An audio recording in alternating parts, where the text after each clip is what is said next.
De la municipalisation accélérée, Brazzaville se bascule hélas dans la dégradation accélérée. Toutes les avenues ou presque d'Mfoaville sont détruites, au nord comme au sud de Brazzaville. Ici, nous sommes au Château d'Eau, dans le premier arrondissement de Brazzaville. Un gros trou de près d'1 mètre paralyse la circulation entre Château d'Eau et Kizito. Ce taxi paye les frais, parallélisme est hors d'usage. À Moutabala, c'est l'avenue Théophile Mbemba qui est totalement ensablée. Il faut la désengorger le plus tôt possible puisque c'est l'une des principales avenues. Ces jeunes sont à la rescousse. À Péka, le danger est permanent.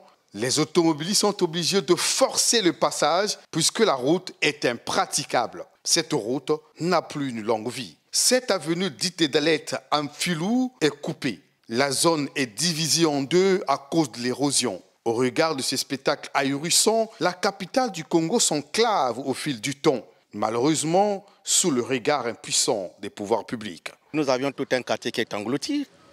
Alors, le maire de Mfilou, je ne suis pas sûr que seul peut avoir les capacités de venir faire un travail comme ça. Ce n'est pas possible. Je crois que l'État doit prendre ses précautions, sachant que nous sommes une population. Le gouvernement doit se dire qu'il y a une population qui pleure de l'autre côté là-bas aussi.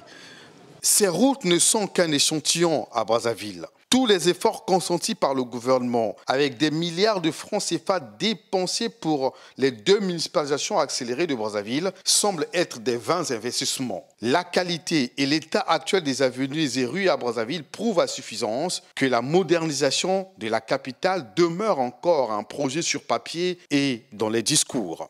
L'État est impuissant devant une situation comme ça.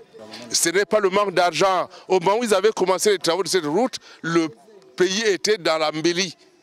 Dans l'embellie, il y avait beaucoup d'argent. Sortir de Moussaka pour d'autres villages et villes est un casse-tête chinois.